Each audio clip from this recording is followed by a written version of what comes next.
तुम चाहे अपनी किडनी बेच दो, पर मेरी दादी के बर्थडे में 5 लाख से कम का गिफ्ट लेकर आए तो तुम्हारे ऊपर कुत्ते छोड़ दूंगी। जोधपुर की crorepati business family Agarwal and sons की मुखिया गायत्री देवी का जन्मदिन मनाया जाने वाला था। शहर के बड़े बड़े रईस वहां आने वाले थे, मगर गायत्री देवी की पोती अवनी बहुत परेशान थी, क्योंकि उसके दादाजी ने उसकी शादी किसी अनजान वजह से एक बेहद गरीब लड़के गौतम से करवा दी थी, और वह चाहती थी कि अपनी दादीसा को एक महंगा गिफ्ट दे ताकि सबके सामने उसकी बेइज्जती न हो। अवनी ने जब गौतम को धमकी देते हुए ऐसा कहा तो वह बोला, अवनी, शाम की पार्टी में जो गिफ्ट मिलेगा वो न तुम देख पाओगी न दादी सा। ऐसा बोलकर वह घर से निकल गया। गौतम ने अवनी से तो ऐसा कह दिया था, मगर वह नहीं जानता था कि अब करेगा क्या। सोच में डूबा हुआ वह एक ज्वेलरी शॉप के सामने पहुंचा और खड़ा होकर बाहर से ही अंदर रखे शोपीस देखने लगा। वह एक अंगूठी की तरफ देखकर कुछ सोच ही रहा था, तभी साधारण से कपड़ों में उसे देखकर ज्वेलरी शॉप के गार्ड ने डांटते हुए कहा, अबे ओए भिखारी की औलाद, क्या देख रहा है? यहाँ एक एक जेवर 5 लाख से शुरू होता है, चल भाग यहाँ से। गौतम बोला, मैं तो सिर्फ देख रहा हूँ, उसके भी पैसे लगते हैं क्या?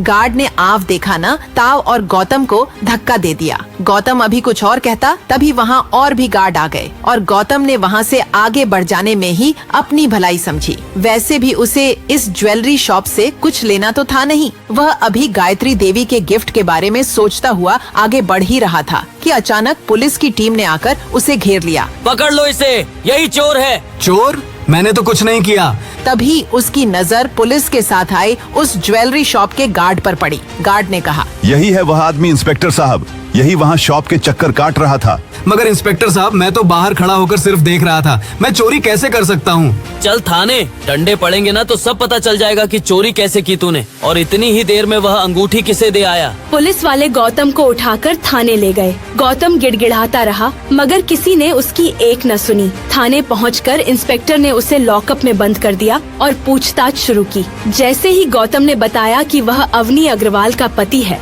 इंस्पेक्टर जोर जोर से हंसने लगा। पति? अच्छा, तो तू है अग्रवाल परिवार का वो निठल्ला घर जमाई, अमीर बीवी को दिखाने के लिए चोरी की अंगूठी ले जा रहा था। फिर इंस्पेक्टर ने अवनी को कॉल किया और सारी बात बताई। अवनी ने जब सब सुना तो गुस्से में आग बबूला हो गई।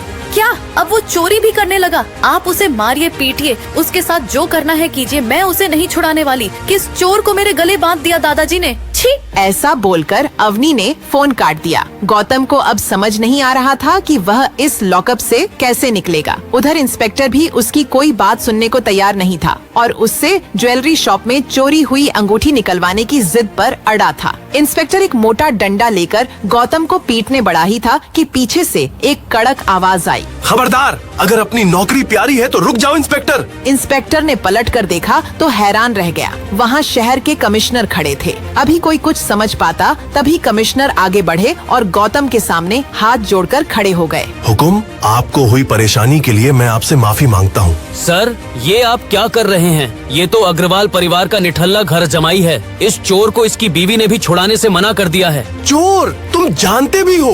तुम किसे पकड़ लाए हो? ये चाहे तो वैसी 10 ज्वेलरी शॉप्स खरीद लें। फिर कमिश्नर ने अपने मोबाइल पर उस इंस्पेक्टर को कुछ दिखाया। वो देखते ही इंस्पेक्टर का चेहरा सफेद पड़ गया और वह गौतम के पैरों में गिरकर माफी मांगने लगा और उसे लॉकअप से बाहर निकाला गया। कमिश्नर ने हाथ जोड़ते हुए कहा, हुकुम, चलिए आपको अपनी गाड़ी में घर तक छोड़ दूं। नहीं, आप बस इतना ध्यान रखिएगा कि किसी को भी मेरी पहचान का पता न चले, मेरी बीवी को भी नहीं। गौतम ने ऐसा कहा और वहाँ से निकल गया। किसने छुड़ाया गौतम को थाने से? क्या सच्चाई है उसकी? क्यों कमिश्नर उसे हुक्म पुकार रहा था और उसके पैरों में गिर पड़ा था? आगे एक ऐसा राज खुलेगा जो आपके होश उड़ा देगा। गौतम जैसे ही थाने से बाहर निकला, एक बहुत ही लग्जरी कार आकर वहाँ रुकी। उसमें से एक बेहद बूढ़ा आदमी उतरा और उसने गौतम के हाथ में एक छोटा सा बॉक्स दिया। गौतम वो लेकर वहाँ से पैदल ही निकल पड़ा। शाम हो चुकी थी। गौतम जल्दी जल्दी अवनी की दादी सा गायत्री देवी के बर्थडे वेन्यू पर पहुँचा। अवनी ने उसे देखा तो चौंक पड़ी। तुम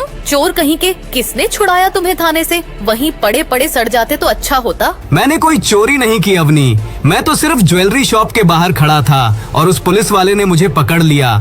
बहुत मुश्किल से अपनी बेगुनाही का सबूत देकर वहाँ से निकला हूँ। ठीक है। वैसे ये क्या ले आए हो गिफ्ट के नाम पर? ये कैसी सस्ती सी पैकिंग है। छी! गौतम गिफ्ट के नाम पर वही बॉक्स लेकर आया था जो उसे उस कार से उतरे हुए बूढ़े आदमी ने दिया था। उसने उस सस्ते से दिखने वाले डिब्बे को पिंक कागज से पैक करवा लिया था। अवनी ने उसे डांटा तो वह बोला, अवनी, पैकिंग नहीं बल्कि अंदर क्या है ये मैटर करता है। तुम खोलकर देखो तो चौंक पड़ोगी।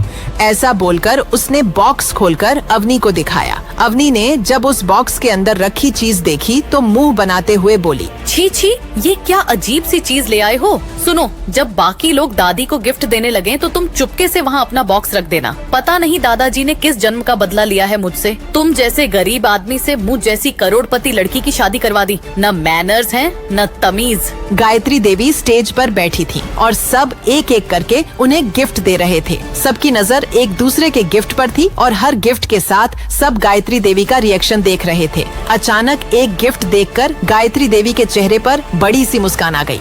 सबकी नजर उस गिफ्ट देने वाले पर गई। वह थी अवनी की कजिन शनाया। डायमंड पेंडेंट, इतना चमकदार हीरा मैंने अपने 75 साल की उम्र तक नहीं देखा।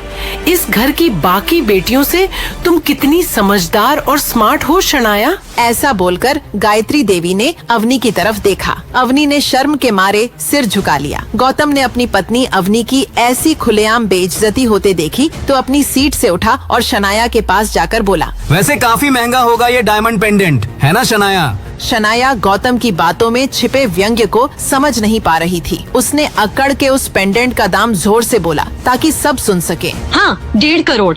उसके पेंडेंट का दाम सुनकर वहाँ आए सभी रईस लोगों में हलचल मच गई। इतना महंगा और यूनिक गिफ्ट लेकर वहाँ कोई नहीं आया था। तभी गौतम ने हंसते हुए कहा, इसे बेचने वाला तो शनाया से भी ज्यादा स्मार्ट निकला। 5 लाख का डायमंड शनाया को 1.5 करोड़ में बेच दिया। गौतम जैसे गरीब और निठल्ले घर जमाई से इतने बड़े बड़े लोगों के बीच अपने गिफ्ट की बुराई सुनकर उसकी साली शनाया गुस्से से लाल हो गई। गायत्री देवी भी तमतमाते हुए बोली, तू इस पार्टी को खराब करने आया है, खुद तो निठल्ला है और डायमंड के गलत दाम बताकर जानबूझकर मेरी पोती को सबके सामने बेइज्जत कर रहा है। दादी जी, मुझ पर भरोसा मत कीजिए। मिस्टर पारेख से पूछ लीजिए, वो तो राजस्थान के सबसे बड़े डायमंड मर्चेंट है ना। गायत्री जी को इस जवाब की उम्मीद नहीं थी। उन्होंने मिस्टर पारेख को स्टेज पर बुलाया। मिस्टर पारेख ने वो डायमंड पेंडेंट लिया और ध्यान से उसे देखा। 5 मिनट तक उसे देखने के बाद उन्होंने कहा, किसी ने सस्ते डायमंड की महंगे डायमंड जैसी कटिंग करने की कोशिश की है। मेरी बरसों की पारखी आंखें धोखा नहीं खा सकती। किसी ने शनाया जी को ठग लिया है। पार्टी में बवाल हो गया। शनाया के चेहरे का रंग ही उड़ गया। तभी दादी सा आगे बढ़ी और गुस्से में गौतम को एक जोर का थप्पड़ लगा दिया। तेरी इतनी औकात कि मेरी पोती को झूठा बोले? तू तो अपनी बात कर।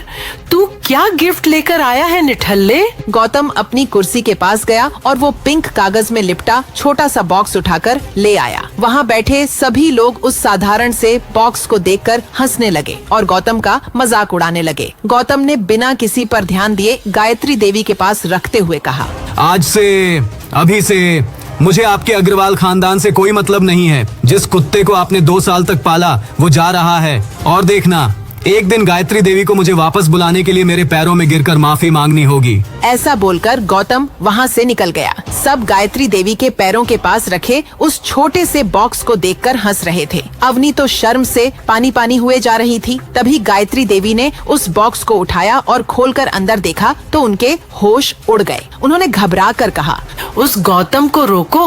2 साल में हम नहीं जान पाए कि हमारे साथ कौन रह रहा था। ये मैंने किससे थप्पड़ लगा दिया? हम बर्बाद हो जाएंगे।